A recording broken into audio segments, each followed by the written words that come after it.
ngomong ke hati. Hati kita hadapkan kepada Allah. Canggih gitu.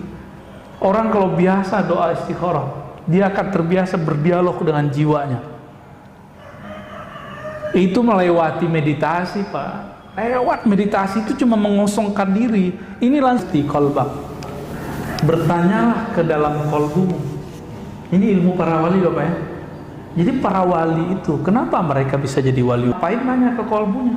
Qalbu terhubung ke ruh. Ruh langsung ke Allah.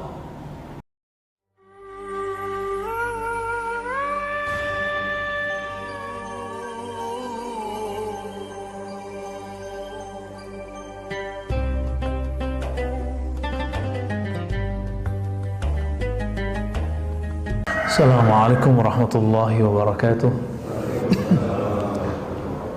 Alhamdulillahilladzi amarna bil imani wat taqwa wa amarna bi an naqul qawlan sadida. Wa sallallahu ala nabiyyina Muhammadin alladzi qala Man kana yu'minu billah wal yawmil akhir falyakul khairan aw liyasmut. Amma ba'du. Allahumma salli wa sallim wa barik ala nabiyyina Muhammad al-fatih lima ughliqa wal khatim lima sabaq nasiril haqqi bil haqqi wal hadi ila siratikal mustaqim wa ala alihi haqqa qadrihi wa miqdarihi al-azim. Amma ba'du. Bapak, saudara, sahabat jamaah subuh yang diberkahi Allah, banyak hari ini orang tidak hanya kena virus badan, tapi banyak yang kena virus pikiran. Mulai dari takut kena virus, takut miskin, takut kena, takut ini dan segala macam ya. Semoga rasa takut itu tetap ada di dalam diri kita, tapi kita bisa kendalikan. Jangan kemudian membuat kita putus asa kepada Allah Subhanahu wa ta'ala. Banyak hari ini orang berkomentar untuk hal-hal yang dia tidak mengerti, cuma karena seliweran di grup-grup yang ada di WA-nya, lalu dia kemudian menjadikan itu bahan ceramahnya, bahan diskusinya, bahkan di-repost ulang, di-share ulang. Pagi ini, pagi yang berkah ini, Imam Muhammad ibn Abi Bakar ibn Abdul Qadir Syamsuddin Ar-Razi yang wafat tahun 660 Hijriah, beliau mengajarkan kita sunai as-sumt yang berarti diam. Bagaimana caranya diam? Diamnya orang yang tidak ahli ya tidak berkomentar. Hari ini kiai ngomongin corona ya lucu, Pak. Sebagaimana dokter ngata-ngatain doa, sampai ada yang ngomong vaksin lebih baik daripada Yasin. Nah ini nggak benar. Sebagaimana ada kiai yang menghantam vaksin dengan mengatakan mending kita baca Yasin, juga sama-sama nggak benar. Ini sudah melanggar ilmunya dan dia tidak diam dalam kebodohannya. Dia berbicara dengan kebodohan. Maka dalam Al-Quran Surat Al-Ahzab ayat 70, Allah Rabbuna Tabaraka wa Ta'ala berfirman, Ya ayyuhallazina amanu taqullah. Wahai orang beriman, hati-hatilah terhadap Allah. Saya menerjemahkan takwa begitu, hati-hati. Hati-hatilah kepada Allah, itu takwa. Wa qulu qawlan sadida.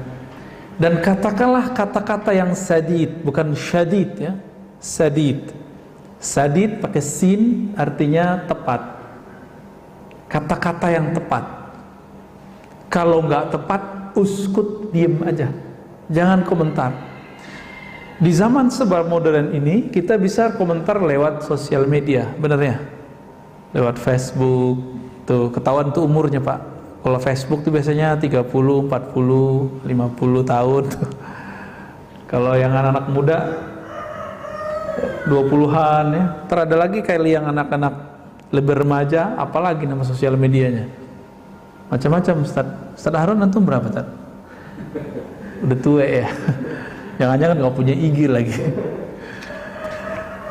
Ada satu hadis ini walaupun tidak sampai derajatnya di bawah sahih, yaitu hasan. Al-bala'u muwakkalun bil mantiq.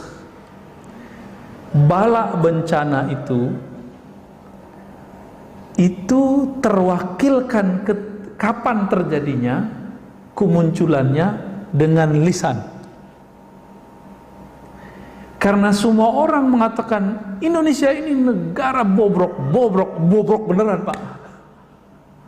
Ya. Anak muda udah berani ngomong Indonesia bobrok, ya bobrok sampai ke sana. Itu muwakkalun. Ya. Coba hentikan ngomong itu. Sehari aja kita ngomong gitu langsung diberkahi, Pak, hari itu.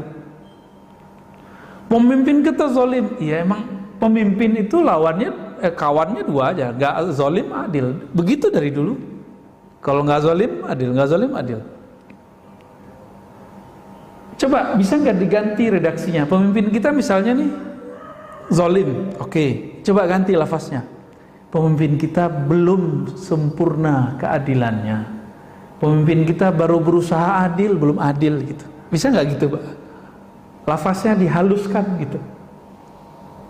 Kenapa? Karena bala bencana turun kalau lafaz sudah keluar di sini.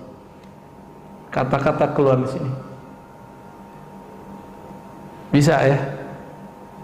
Kita mau ngomong keras tapi keluarnya lembut, bisa nggak? Mau ngomong negatif tapi bahasanya positif, bisa nggak?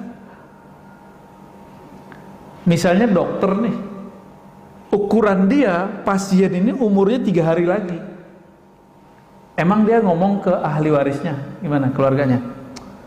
Dah, kamu diam aja, ntar 3 hari lagi paling. Emang begitu? 3 hari lagi mati, apa begitu? Gimana? Bahasa yang bagus gimana? Doain bapak ya. Ya, semoga diberikan yang terbaik. Itu aja, Pak, itu lebih baik.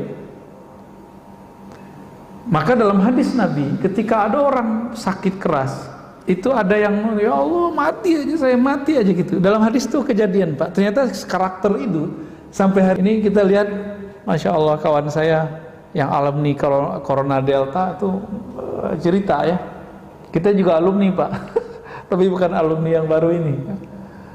Dia nggak dapat ruangan di rumah sakit dan dia menyaksikan keluhannya nggak lama kejadian. Oh, mati ya Allah, mati beneran. Coba rasa harap hidupnya masih ada, Allah hargai dia. Jadi kalau ada orang ngomong-ngomong begitu, ya Allah daripada sakit ini mati aja, tegur, Pak, orangnya. Tegurnya gimana? Kamu udah dapat jaminan kalau mati masuk surga. Kalau sudah dijamin mati aja. Udah dijamin belum, Pak? Belum. Betul, orang yang mati karena taun ini salah satunya virus, itu masuk syahid. Kalau dia ridho. Kalau dia nggak ridho, nggak mati syahid ya. Nah, ini kabar gembira plus kabar pahitnya. Sahabat-sahabat kita, orang-orang tua kita, orang-orang ya dekat kita, tetangga kita yang meninggal karena corona ini, lalu dia ridho, dia syahid. Tapi kalau dia ngomong kayak tadi, mati aja, Tuhan kok begini amat, jahat amat. Udah, gimana orang begitu mau syahid? Ya, sakit kali, Pak ya. Orang kayak gitu bukan syahid tapi sakit jiwanya, sakit rohaninya. Nah, ini hati-hati nih, al-bala muwakkalun bil mantiq. Bapak nih tengkar sama istri terus ngomong, kamu kalau begini terus saya stroke nih, tunggu aja, Pak. Nah, gimana biar supaya nggak stroke, nggak jadi? Bapak bayar dengan puasa atau sedekah, kafarah namanya. Bayar sedekah, Pak. Yang baik. Ya Allah, ampuni saya lisanku berkata tidak benar. Ya. Kamu kalau begini kita cerai nih, nunggu waktu cerai aja, Pak. Ya, tinggal nunggu waktu cerai. Jangan ngomong begitu. Ya. Marah ke anak, kamu nih bodoh amat, bodoh beneran. Diam aja. Kalau kita kesel ngajarin anak, kan ini sekarang zaman-zaman anak-anak sekolah di rumah ya, kesel aja, tapi jangan bilang anak bodoh, anak bandel, jangan ngomong gitu. Itu bala bencana tuh. Kalau pernah lakukan istighfar, ya, dipegang kepala anak kita. Jangan-jangan kita ngajarin anak kita nggak pakai doa, ya, Ini nih ibu-ibu, bapak-bapak ngajarin anak pakai doa nggak? Makanya marah mulu. Kalau pakai doa mau marah nggak jadi pak, mungkin kita menghindar. Ini rahasianya. Baca Fatihah dulu, biar gak marah-marah mulu. Ya. Wa qala an-nabiy sallallahu alaihi wasallam inna aktsara khayataya ibni adam fi lisanih. Tabrani dan Imam Al-Baihaqi, maknanya sahih ya, kualitasnya hasan li ghairi. Kebanyakan dosa manusia itu ada di lisannya, benar ya? Maka saya ini pak, dosa saya lebih banyak dari bapak. Dari jamaah lebih banyak dosa saya. Kenapa? Saya ngomong terus. Saya ngomong terus pak. Itu sebabnya sebelum saya memulai, saya diam dulu, meminta pertolongan kepada Allah. Ya Allah, tolong bimbing lisanku, tolong bimbing kata-kataku, supaya tidak berkata di luar. Itu maksudnya pak. Kalau kecoplosan, biasanya kita cepat ditarik oleh Allah. Satu kali saya pernah berkalam, menurut saya kalam saya benar, tapi itu pahit didengar oleh sekelompok orang. Ya saya minta maaf. Itu karena dibimbing tadi. Kalau nggak dibimbing nggak ada minta maaf.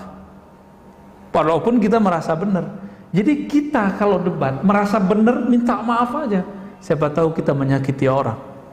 Ya, memang ada di sini yang nggak pernah nyakitin orang. Apalagi saya kajiannya ada 3 macam kajian saya pak. Kajian ilmu tauhid. Itu saya nyerang orang. Tauhid ahlus sunnah kita diserang orang, ya saya serang balik dong, mempertahankan diri, mempertahankan akidah kita, manhaj kita. Boleh nggak kita dibilang sesat sama mereka? Boleh nggak kita balas? Ya boleh. Tapi ketika saya membalas, ada juga yang tersinggung. Ya wajar dong, dia menyinggung kita, kita balas menyinggung. Tapi saya bukan berniat menyinggung, saya berniat menyentuh. Cuma beberapa memahaminya saya keras. Enggak, saya enggak bermaksud begitu. Kita enggak menyimpan kebencian apapun dalam diri kita, karena cukuplah sebagai sumber yang kalau Allah pandang Allah benci ngelihatnya. Ngapain kita menyebar kebencian lagi? Ya, kritik masa enggak boleh? Emang kalau orang kritik kita berarti dia benci atau sayang, Pak?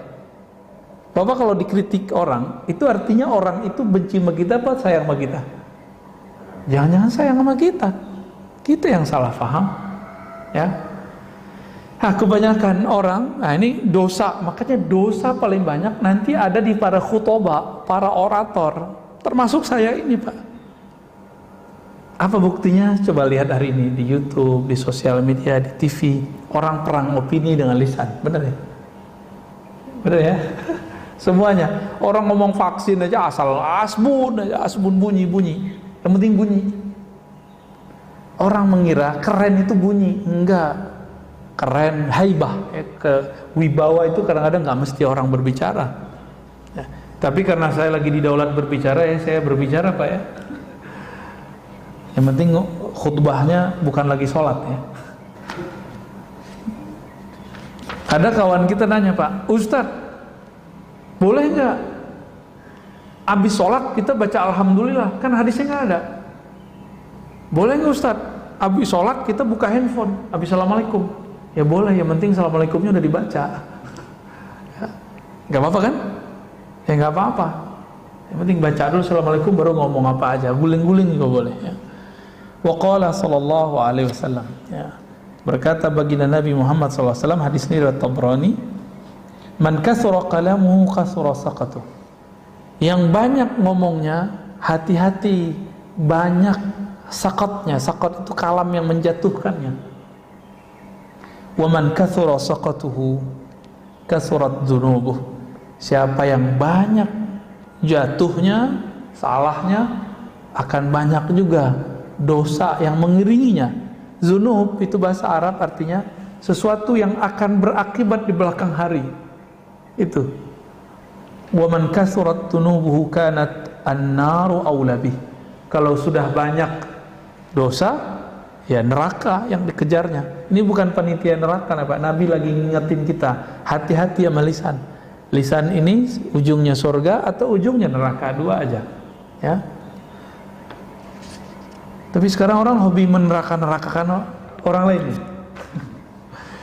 Yang paling lucu itu, Pak, kajian antum yang di sini, tapi kajian saya. itu dipotong, terus ada yang komen itu disampaikan ke saya. Komennya lucu. Gimana komennya? Ini yang paling lucu bagi saya mau ketawa kalau dia komen begini. Saya bersaksi nanti di akhirat bahwa si orang ini, orang jahil ini, pembawa fitnah ini, dia telah bawa kedustaan. Kira-kira gitu maknanya.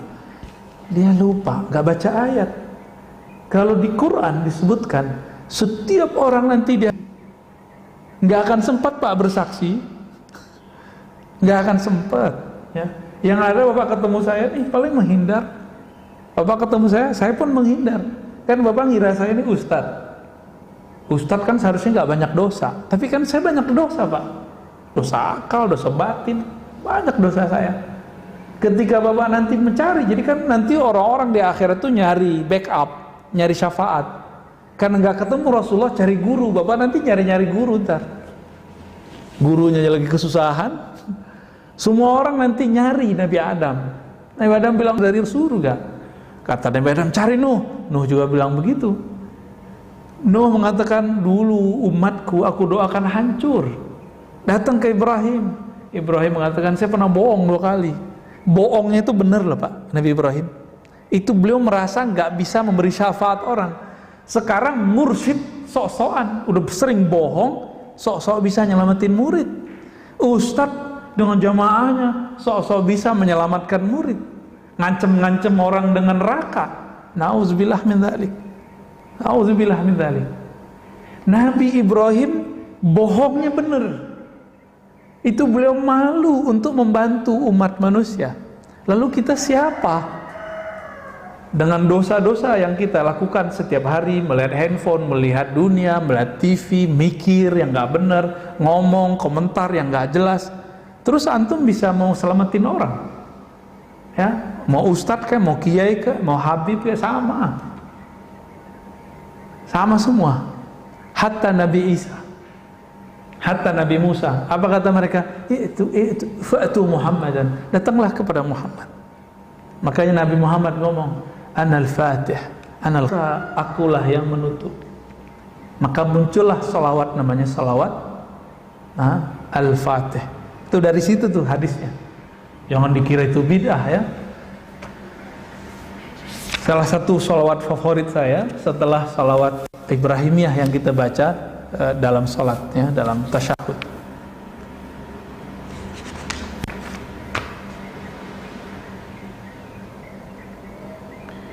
Dalam hadis Imam Abu Ya'la Al-Baihaqi, maknanya sebenarnya ada semakna dengan ini di riwayat Tirmizi, tapi di Tirmizi lafaznya nggak begini. Apa lafaznya? Kalau lihat Abu Ya'la dan Baihaqi, laisa syai'un ashadda minal jasadi illa wa huwa yashku hiddatal lisan. Tidaklah ada keluhan jasad. Jadi jasadnya mengeluh tiap pagi, tiap hari dia mengeluh, melapor kepada Allah. Ya Allah, kenapa dengan badan? Apa yang dikeluhkan? Tajamnya lisan ini, nyakitin, nyelekit. Benar Pak ya? Maaf kalau saya nyelekit Pak ya. Maaf kalau saya ini menyinggung Pak. Saya tidak maksud menyinggung, saya maksudnya menyentuh. Kalau tersinggung, mohon diganti lafaznya. Saya ingin menyentuh hati saya sendiri dan hati kita semua ya. Dan saya minta ampun kepada Allah kalau saya pernah menyinggung Bapak Saudara semua. Kenapa? Tubuh kita akan protes Pak kepada kolbu, kepada semuanya. Apa katanya? Wahai lisan, tolong kamu jaga. Dalam hadis Imam Tirmizi itu tubuh, tangan ngomong, punggung ngomong, badan ngomong, semua ngomong. Wahai lisan, kami ini jaminannya adalah engkau. Tolong jaga kalam engkau. Itu kalau di hadis Imam Tirmizi. Ya. Maka hadis yang sering kita dengar ini pedes sekali Rasulullah ngomong, man kana yu'minu billah wal yawmil akhir falyakul khairan aw liyasmut. Hadis sahih ya, hadis sahih Bukhari. Kalau kamu memang percaya kepada Allah, beriman kepada Allah, percaya kepada hari akhirat, maka katakan yang baik atau diam. Ini orang nih di masa pandemi ini ngamalin hadis ini aja beres Pak sebenarnya, beres ngurus negara. Tapi politisi kan nggak mau, dia ingin menari, ingin meraup suara. ketika lagi kacau begini dia menarik, ya, ingin komentar. Belum lagi buzzer, ya, buzzer kita bingung nih, buzzer siapa nih, buzzer A apa buzzer B, sampai kita bingung Pak. Cuma saya alhamdulillah belajar juga fikih jurnalis. Nah, itu kita tahu tuh ya model-modelnya, dia arahnya kemana, tujuannya kemana. Jadi kalau ada buzzer-buzzer yang nggak saya tertarik, saya skip aja Pak, karena ujungnya sudah jelas ya. Taib. Rahimallahu imra'an sakata fasalima wa qala khairan faghanima. Ya. Ada suatu ungkapan dalam riwayat Dailami, rahmat Allah semoga tercurahkan kepada seseorang yang diam sehingga dia selamat, atau dia berkata yang baik sehingga dia mendapatkan manfaat, ya. Man samata naja wa man najatu qala ihfaz alayka lisanak wabki ala khati'atik. Nabi SAW bersabda, ya, cuma ini riwayatnya semakna dengan ada di riwayat Imam Tirmizi, siapa yang diam pasti selamat. Apa itu keselamatan wahai Rasulullah? Rasulullah mengatakan ihfaz alaika lisanak, jagalah lisanmu dan tangisilah kesalahanmu, ya. Menangis itu karena tersentuh atau tersinggung, mirip-mirip ya. Kita tersinggung nangis juga, tersentuh nangis juga. Ini maksudnya sentuhlah hatimu sehingga dia menangisi kesalahan masa lalunya. Itu dia. Maka Imam Abu Bakar Ar-Razi mengatakan as-sumtu salamatun wa huwa al-aslu wan nutqu 'aridun. Ini perkataan ulama ahli hakikat. Diam itu adalah asal keselamatan. Berbicara itu adalah awal dari kebinasaan. Maka hati-hati ketika berbicara. Kalau sekarang orang nyebutnya apa? Jejak apa namanya? Jejak digital, ya. Ya Allah salimna. Semoga Allah selamatkan kita, ya. Amin. Maka saran kepada diri kami dan teman-teman santri mahasiswa, jangan berfatwa dulu, jangan berkomentar terhadap suatu isu keagamaan dulu sampai kita matang di bidang itu, sehingga orang nanti jika track kita dicek, ini kalau bahasa hadisnya ditakhrij, dicek ini orang berubah-ubah nggak, ketahuan Pak, nanti konsisten nggak dia, nanti ketahuan. Ini digoda dikit sama ini berubah, digoda ini sama ini berubah. Ada yang berubahnya per minggu. Tadi bilang bid'ah, tadi bilang haram, karena kemudian didesak orang nggak bilang haram. Lagu Indonesia Raya, ya. Ada yang ketawa nih. Ini bukan mau menyinggung, ini menyentuh, ya. Kalau sebelum ngomong, pikirkan dulu, jangan ngomong dulu baru mikir, gitu maksudnya.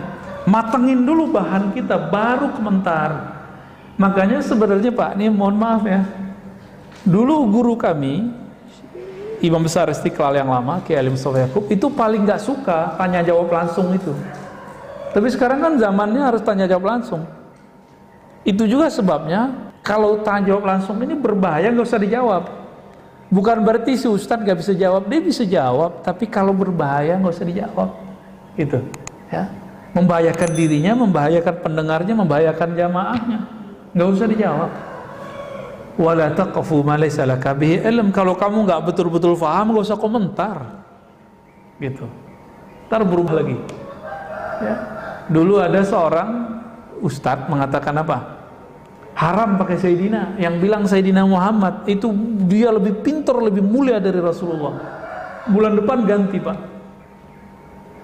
Karena ada yang bertanya, mungkin mendesak, saya nggak tahu, berubah. Dia nggak memikirkan dulu sebelum berfatwa. Kok harus ada orang negur dulu, gitu, ya. Waqtalafan nas fi tafdili ahadima. Sebenarnya lebih afdol diam atau berbicara kebaikan. Kira-kira nih kalau saya duduk di sini, bagusnya saya diam atau ngomong Pak? Serius? Boleh nih saya ngomong deh. Jadi kalau posisi saya di sini nih, bagusnya saya ngomong apa? Diam. Ngomong apa? Khairan. Khairan itu artinya dua Pak, ya. Pertama, pilihan kata terbaik. Yang kedua, khairan itu yang, kalau tadi pilihan, sekarang yang terbaik terpilih. Kalau tadi kita pilihin, sekarang akhyar, yang terbaiknya itu khairan.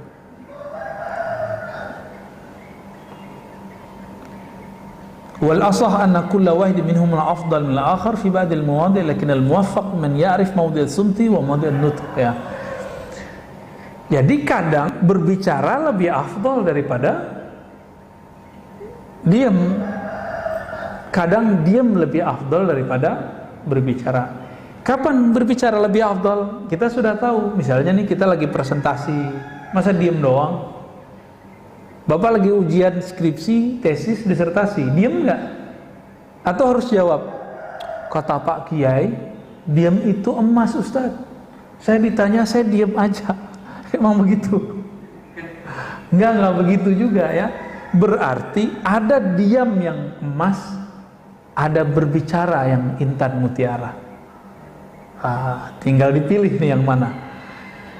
Imam Bishr al-Hafi, salah satu ulama Ahlus Sunnah, ulama salafus soleh yang sufi, beliau wafat tahun 227 Hijriah. 227 Hijriah. Ini jauh sebelum Imam Ahmad. Imam Ahmad 241 Hijriah. Ini sufi loh, Pak. Jadi sufi itu salaf, muncul di zaman salaf. Maka mengingkari sufi, ini mengingkari salah satu pilarnya ulama salaf. Sufi inilah yang ngurusin kolbu. Cuma sayang, ustadz-ustadz hari ini sebagian orang yang pegang mic seperti saya ini kadang-kadang dia nggak mengerti sufi, dia cuma tahu dari orang atau dari buku yang anti sufi, lalu kemudian ngata-ngatain sufi. Kalau Ustadz Harun sufi beneran, suka film film Korea Ustadz, ya. Apa kata Bishr al-Hafi? Beliau meninggal hari Rabu, ya, Muharram tahun 227, ya. Kata beliau, "Idza a'jabaka al-kalam faskut, wa idza a'jabaka as-sukut fatakallam." Saya ingat saya dengar kalam ini dari guru saya tahun 2008. Ulama Damaskus, namanya Dr. Badi Sayyid Al-Laham, guru hadis kami, ya, guru dosen hadis kami. Apa kata beliau? Kamu kalau kayaknya megang mic itu kayaknya kecanduan. Kan ada orang kalau udah megang mic itu susah berhenti ngomong, Pak. Mau ngomong terus, ya. Kalau kayak ketemu mic tuh kayak mau makan mic tuh, kayak anak kecil lagi makan permen tuh. Faskut, diem gitu. Nggak enak dilihat orang. Maksudnya apa? Jika kamu bernafsu dalam kalammu, diamlah kamu. Jika kamu takjub ketika kamu ngomong, oh keren ya saya ngomong, diamlah engkau. Dibalik, jika diammu membuat kamu merasa baik, merasa pintar, merasa lebih suci, berbicaralah. Ini yang disebut dengan mukhalafatul hawa, melawan tarikan hawa nafsu. Dia mengajak kita ke kiri, kita tarik dia ke kanan. Dia ngajak ke kanan, kita tarik dia ke kiri. Contoh paling gampang, subuh barusan, maunya kan tidur, Pak, ya, di rumah. Oke, sholat di rumah aja deh, kan gitu. Nggak mau jamaah di masjid. Kira-kira nih sepakat nggak, Pak? Imunitas kita naik kalau kita jalan kaki, bener nggak? Dan jalan kaki yang paling ringan, pergi ke masjid. Jadi kita nggak ngerasa kita olahraga, tahu-tahu jantung kita udah kuat aja. Ya tinggal jaga jarak tuh, ya susah amat. Oh saya Ustadz, saya di rumah aja. Ya di rumah aja kalau olahraga nggak apa-apa. Tapi kalau dia makan, yang ada penyakit bertambah. Karena ada fil ma'idah. Penyakit itu banyak masuk lewat perut. Kemudian lewat nafas. Ya. Kalau kita kurangin dia, maka akan kurang resikonya. Kita bakarlah lemaknya dengan jalan kaki. Saya juga heran, ya. Kalau dokter yang ngomong biar jantung kuat, no jalan setengah jam sehari, kok patuh gitu ya? Karena ingin tubuhnya yang mau hancur ini, yang mau dimakan cacing ini mau dimakan cacing. Tubuh antum kali ya, tubuh kita nggak tahu deh. Semoga tidak, ya. Ini mau masuk tanah, mau dirawat-rawat, mau disayang-sayang, ya saat. Ketika guru mengatakan, jamaah, nah, wahai murid, bangunlah jam 3, bangunlah setengah 4, sholat 2, nggak ada tuh, cuma 1-2 yang ngamalin. Minimal kalau enggak, yaudah sholat witir 1 rakaat sebelum subuh berangkat ke masjid. Kalau enggak sholat di masjid karena mungkin lagi isoman atau karena takut kena PPKM, ya sudah sholat di rumah berjamaah dengan keluarga. Tapi siapa yang melakukan itu? Enggak, ternyata kita lebih mendahulukan kalam-kalam dokter fisik daripada dokter rohani. Ya. Wa qala Luqman li ibnihi law kana nutqu fidda lakana sumtu zahaban wa laqad nadibtu ala al-kalam miraran wa lam andimu ala sukut marra wahida. Luqman ini menurut Bapak ulama atau nabi? Nabi, betul Pak. Ini kalau saya ada kitab satu lagi saya kasih Pak. Wah, nggak ada satu kitab lagi nih, nanti lain kali lah aneh kasih kitab. Antum bisa bahasa Arab Pak? Mau Indonesianya aja ya? Kalau ya ini langsung dibawa, serius? Mau? Buat antum ntar nih? Mau? Udah punya? Kita kasih PDF aja Pak. Tuh, udah mulai innalillahi Pak. Ini boleh saran nggak nih? Kalau baca innalillahi jangan kayak gitu ya. Bikin nyesek dada Pak, terutama yang sakit. Yang sakit tambah terpukul dia. Jadi baca innalillahinya biasa aja ya. Innalillahi wa inna ilaihi raji'un, gitu aja. Mau nggak? Mau ya? Kalau kayak gitu biar itu masjid, karena mungkin tradisinya sudah begitu. Kita nggak usah ramai juga debatan. Gimana Pak pengurus? Mau? Jadi kalau baca innalillahi gimana? Biasa aja. Saya paling takut kalau orang baca itu Pak. Kita sehat nih, deg-degan dengernya. Kebetulan mertua saya kena COVID di kampung, istri kita kesana kemarin. Itu sehari 5 kali orang baca, shock, tambah shock. Untung ditenang-tenangin, udah tenang. Karena bacanya kayak gitu Pak. Innalillahi wa inna ilaihi raji'un. Itu emang betul-betul kita ingat mati Pak langsung. Ya kita terima kasih ya, syukron. Cuma jangan banyak-banyak. Obat itu kebanyakan jadi racun. Itu kan obat supaya kita ingat mati. Dia sudah sakit. Di mana-mana orang sekarang banyak yang kena corona.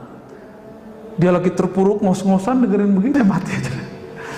Nggak sembuh-sembuh nanti. Tuh, lagi itu diulang 2 kali kan? Itu masih mending Pak. Di tempat saya itu 15 menit 1 orang. Disebutin keluarganya, waduh Masya Allah ya. Kalau meninggal 1, meninggal 5 bisa 5 jam dia ngomong. Tapi mungkin itu tradisi. Saya nggak akan mengingkari juga tradisi mereka. Tapi kalau masjid ini masjid orang-orang yang teredukasi dengan baik, ayo perbaiki ya. Kemarin-kemarin gimana? Begitu nggak? Enggak ya? Kalau perlu nggak usah diumumin. Zaman-zaman COVID nggak usah diumumin kalau perlu. Cukup lewat WA aja. Karena itu menyesakkan sekali untuk orang-orang yang sakit. Kalau bagi kita sih kabar penting. Tapi kalau bagi orang-orang yang sedang sakit ini betul-betul menyesakkan dada bagi mereka. Ini bagian dari diem nih. Mohon maaf ya bapak-bapak yang sering baca. Luqman sebenarnya beliau seorang nabi. Jadi gini rumusnya. Di zaman sebelum Nabi Muhammad, siapapun yang diberi ma'rifatullah pasti nabi. Tapi kalau cuma diberikan wirid, suka ibadah, belum tentu nabi. Sama sekarang, kalau ada orang diberikan ilmu mengenal Allah di kolbunya, pasti wali. Kalau dia cuma rajin ibadah, belum tentu wali. Orang soleh aja. Tapi orang soleh kan bisa tergelincir lebih parah. Ada seorang soleh, alim, tapi tidak bermakrifat. Didatangi oleh orang yang suka membunuh. Yang dia bunuh udah 99. Masih ingat kisahnya? Apa kata dia? Ente dia bunuh 99 orang. Nggak ada. Dia putus rahmat Allah. Padahal Allah tidak pernah memutus rahmatnya. Orang ini ntar kaget Pak kalau masuk neraka. Yang dia kata-katain masuk neraka, masuk surga.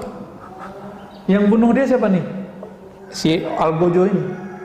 Siapa antara yang masuk surga? Yang bunuh dia. karena dia ada harapan pengen kembali.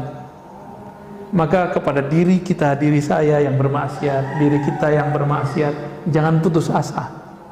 Jangan putus asa kepada Allah Subhanahu wa ta'ala. Kata Sayyidina Luqman kepada anaknya, "Lau kana nutqu," seandainya dia ngomong itu koin perak ya, "lakana sumtu zahaban," maka diam itu adalah koin emas. "Walaqad nadimtu 'alal kalam miraran wa lam andimu 'ala sukuti marratan wahidah." Nadima yandam lan andam 'ala sukuti marratan wahidah. Aku sering menyesali kalamku berkali-kali. Ngomong sekali, nyeselnya berkali-kali. Pernah nggak? Kok saya ngomong gitu ya? Pernah nggak? Dan orang yang banyak ngomong bukan pada tempatnya, dia akan ngomong gini, aduh gimana? Dulu awal-awal saya khutbah Pak, awal-awal saya ceramah, kadang-kadang yang belum pantas kita bicarakan. Itu selesai khutbah atau ceramah, itu kepikiran dulu, ya Allah kenapa saya ngomong begitu? Ternyata kita lupa rumus-rumusnya. Sebelum ceramah, minta perlindungan dulu kepada Allah, minta bimbingan Allah Subhanahu wa ta'ala. Koneksikan hati kita dengan kecintaan kepada Rasulullah, kepada ulama-ulama waliullah, baru kemudian kita ngomong. Semoga dalam bimbingan Allah Subhanahu wa ta'ala. Dan aku tidak pernah menyesal dari diamku, ini kata beliau ya. Wa'alam anna sumta ala nawain. Diam itu ada dua macam. Diamnya orang awam, diamnya khawas, para wali. Orang awam diamnya cukup dari ghibah, menggibahi orang, wal kizb, dan bohong, ngomongin orang, mau dia kiai, ulama, mau pemimpin. Kalau kita nggak bisa ngomong yang proporsional, itu ghibah namanya. Ghibah, baik lewat sosial media ataupun langsung. Jadi kalau kita dengar berita, nggak bisa komentar baik, diem aja. Ini kalau ini diamalin aja Pak, ini beres kan negara kita. Cuma karena semua orang ngomong, di rumah kita aja pasti ada yang suka komentar terhadap semua apa yang terjadi di negara ini. Baik dari kejadian pergerakan partai, kebijakan pemerintah, rakyat ini, opini ini, pasti banyak yang komentar, padahal dia nggak ngerti apa yang dikomentari ya. Wa qala Abu Ali Ad-Daqqaq ya. Lanjut. Yang kedua, diamnya wali. Apa diamnya wali? Imsaku sultan lisanil haibah. Menahan lisan di saat dikuasai oleh perasaan hebat, kagum. Ini kalau orang rapat atau pada rapat RT nya ramai Pak. Jadi di saat ngomong itu kayak kita pengen dihargai orang ya. Bapak rapat masjid nih, kita kalau ngomong tuh kayak pengen didengerin. Itulah sebabnya kita marah kalau kita ngomong orang nggak dengerin, bener gak? Kecuali Bapak ini guru ngaji ya, murid-murid kita ajarin, dia berisik, boleh kita marah. Orang nggak senang ngomong kita, lalu dia ngomong lagi, nggak apa-apa, biarin aja. Berarti ada nggak benar dari alam kita ya. Wadzalika sumtu huwa min adabil hadrah ya. Nah, kenapa? Karena rasa kehadiran di hadapan Allah Rasulullah itu ada pada kata apa tuh jauh Pak? Dekat, benar dekat. Serius, udah rasa belum? Kalau Allah dekat, kita kalau dekat dengan orang yang kita hormati, berani nggak ngomong sembarangan? Hei orang yang suka komentar macam-macam, kalau kita merasa dekat kepada Allah, Allah itu dekat kepada kita, berani nggak komentar sembarangan? Malu kepada Allah Subhanahu wa ta'ala ya. Ini ilustrasi Pak ya. Di UIN itu, saya kan kuliah di UIN dulu. Yang saya takuti kalau sama satu orang Pak, yang betul-betul kalau ngomong itu saya nggak susah untuk memotongnya dan menjawabnya pun super hati-hati. Itu Profesor Dr. Aziumadi Azra, guru kita. Kalau beliau ngomong, atau nanya, itu jantung saya berdebar tuh dulu waktu masih kuliah. Waktu kuliah S3 sama beliau, itu jantung saya berdebar. Makanya waktu disertasi, saya minta pembimbingnya beliau, biar gak diuji sama beliau ntar. Ya. Itu sebenarnya Pak. Itu kenapa? Dan saya kalau di depan beliau nggak berani ngomong sembarangan dan nggak pernah berbicara tanpa data. Kalau depan beliau harus ada datanya dibaca dengan metodologi dan approach pendekatan yang pas. Kalau enggak, kamu ini cocok logi, nggak relevan, ya, nggak koheren, gitu kelapa-lapasnya. Jadi dulu waktu saya mengajukan outline Pak, beliau nggak banyak ngomong. Saya nggak berani lewat sekretarisnya. Saking saya nggak berani ketemu beliau Pak, nggak berani ngomong juga depan beliau. Kasih ke sekretarisnya, outline saya dicoret. Itu banyak outline sampai pendahuluan semua dicoret. Ketika kita baca itu kayak dia ngomong. Jadi tulisan dia bagi saya udah sama kayak dia ngomong. Ngaco gitu ya, nggak koheren, lompat-lompat, langsung kita rombak. Dan saya cuma bimbingan sekali itu, sampai akhir bat nggak perlu lagi bimbingan, karena seakan-akan beliau sudah ngomong. Wataknya kan begitu, nggak boleh ngomong loncat-loncat, nggak boleh nulis loncat-loncat, menggunakan metodologi yang pas.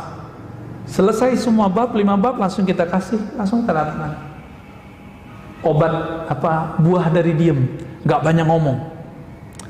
Ini kalau ada yang lagi kuliah, jangan banyak-banyak diskusi sama teman, langsung nulis aja Pak. Loh kenapa? Kalau kebanyakan diskusi, kebanyakan bahan masuk, bingung mau nulis apa. Ya, menyendiri, beruzlah, ya, menyendiri kalau sudah punya tugas-tugas begitu. Maka diam itu boleh kita bagi diamnya lisan, yang kedua diamnya qalbu. Diamnya lisan dari mengatakan yang tidak benar, diamnya qalbu dari Allah Subhanahu wa ta'ala. Maka tadi ketika imam membacakan ayat, qalbunya diam nggak Pak? Atau qalbunya jalan-jalan berisik? Atau qalbunya jadi juri? Wah enak nih, nggak enak nih, wah panjang nih, tuh berisik tuh qalbunya. Ya bener ya, apalagi sholat Jumat pas siang-siang ya, waduh imamnya panjang-panjang baca surat Qaf. Kan sunahnya baca Qaf Pak, itu 3 halaman loh Pak ya, 3 halaman. Tapi akhirnya khotib-khotib kita kalau nggak jadi imam cuma alam nasroh, ya, kulhu. Nah, Jumatan kok pakai kulhu? Kenapa? Karena hati jamaah berisik.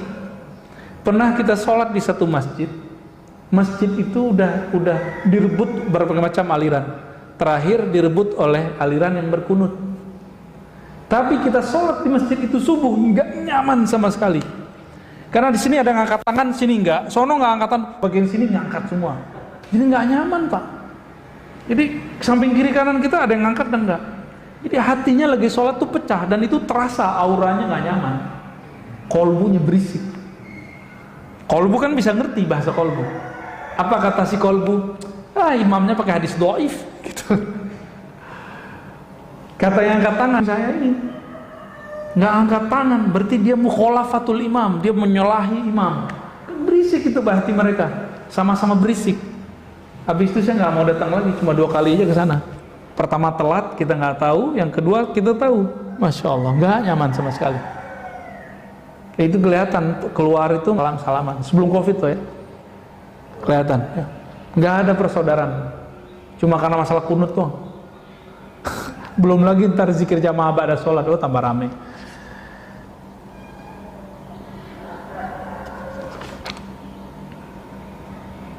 Ridho Pak, ini bagian terakhir nih. Apa beda tawakal sama ridho? Tawakal itu sumtu qalbihi an talabi rizki.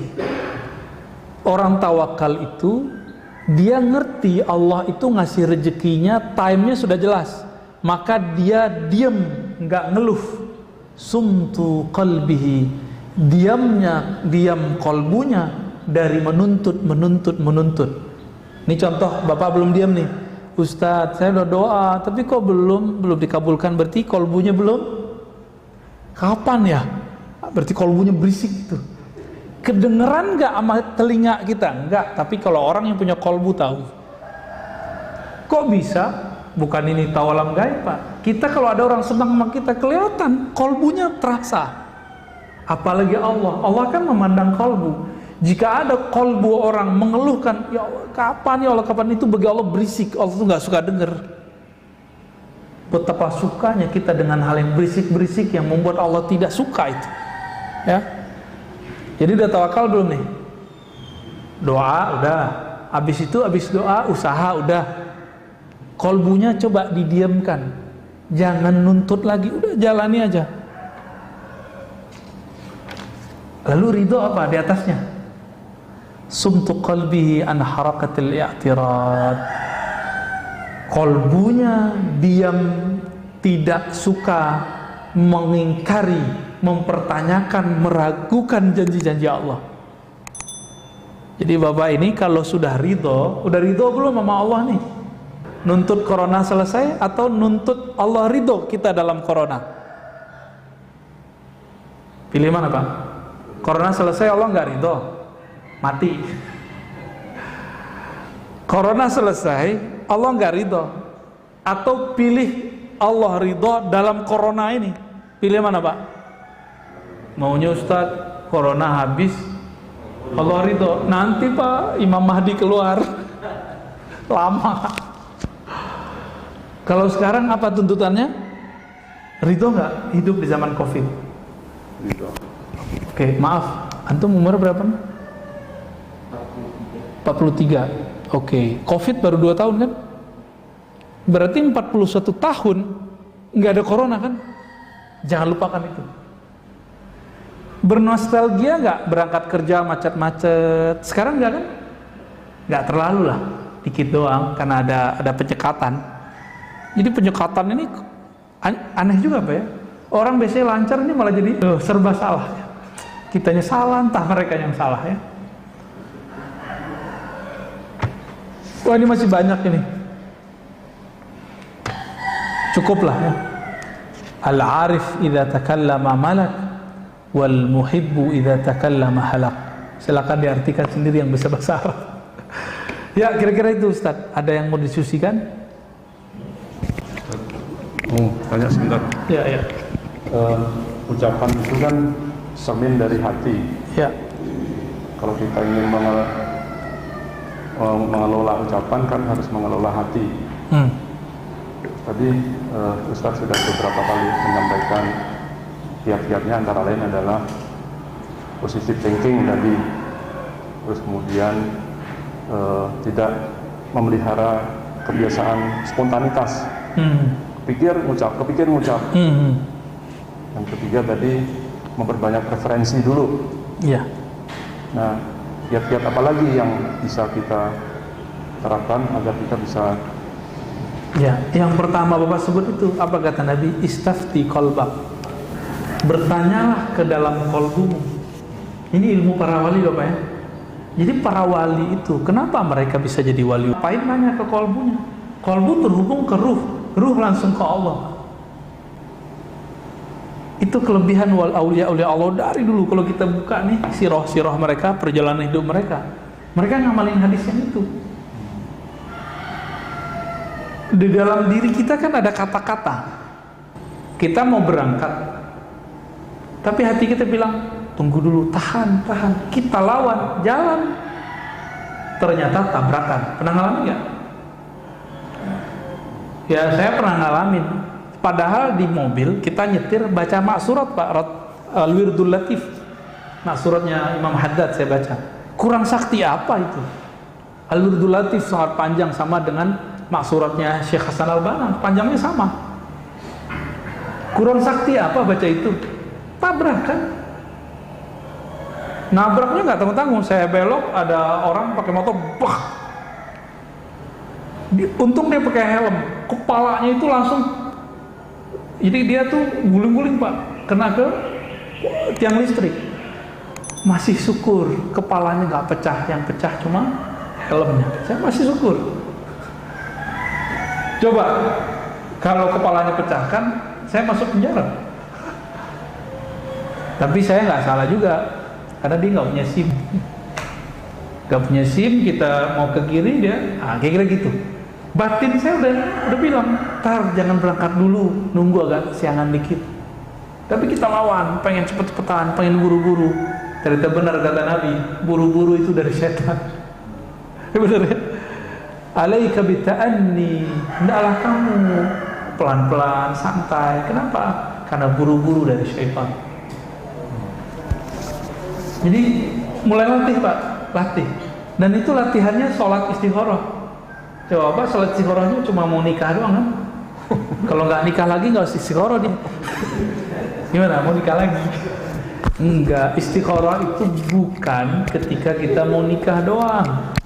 Nabi mengatakan idza hamma ahadukum, jika kamu punya masalah, keinginan, cita-cita, project, maka wudhulah yang bagus, lalu sholat 2 rakaat, baca doa istikharah. Itu doa ngomong ke hati kita hadapkan kepada Allah. Canggih itu. Orang kalau biasa doa istikharah, dia akan terbiasa berdialog dengan jiwanya. Itu melewati meditasi Pak. Lewat meditasi itu cuma mengosongkan diri. Ini langsung berbicara dengan sumber keheningan itu. Orang meditasi kan mencari keheningan. Ini udah langsung sumber yang memberikan hening itu siapa? Kan Allah. Selesai di tangan Allah itu sudah.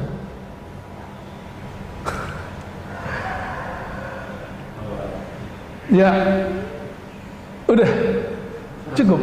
Waduh, antum mau nambah? Nah ini Ustaz, kalau dosa yang mulut itu kan di kalam yang kurang bagus ya. Nah, terus kalau jari itu gimana Ustaz? Itu sama nggak dengan Kalau kolbu itu punya makna, diterjemahkan oleh lisan. Karena dulu sosial media itu cuma ngomong. Orang Arab kan pakarnya ngomong, maka mereka bisa mengubah kalam dengan syair-syair yang indah. Sekarang lebih canggih. Sekarang pakai apa? Isi kolbu bisa diterjemahkan tidak hanya oleh lisan, tapi bisa diterjemahkan oleh jari. Semuanya diminta persaksian. Itu juga. Maka kalau ditambah nih, antum canggih juga ya. Kayaknya emang harus ada kitabnya nih ya. Diamnya jari, tidak berkomentar kecuali yang baik. Dalam sosial media ya. Jadi diamnya jari ketika dia tidak berkomentar, tidak memberikan tanggapan kecuali tanggapan itu baik. Karena semuanya dipertanggungjawabkan di sisi Allah. Itu berbicara juga tuh. Canggih emang sekarang ya. Kalau Nabi Musa hidup tuh, Nabi Musa juga bingung. Ini kalian bisa ngomong jarak jauh ya? Bisa jarak jauh kita ngomong. Bisa komentar jarak jauh kita. Makanya Nabi Musa pengen jadi umat akhir zaman. Kita nggak pernah minta kan? Pernah minta nggak dulu? Nggak inget ya? Sebenarnya kita pernah minta, tapi di alam lain. Ya, ada Ustaz Harun. Ya, dakwah kita, dakwah yang belayin kata Nabi, dengan kelembutan. Lembut tapi jelas, lembut tapi menyayatnya halus. Semoga dakwah-dakwah kita diridai oleh Allah Subhanahu wa taala, dan dai-dai, ulama-ulama yang sedang berjuang Allah ridai, Allah ampuni jika salah, Allah bimbing kepada jalan yang diridhoinya. Amin ya rabbal alamin. Subhanakallahumma wa bihamdika asyhadu an la ilaha illa anta astaghfiruka wa atubu ilaik. Allahumma shalli ala nabiyyina Muhammad. Assalamualaikum warahmatullahi wabarakatuh.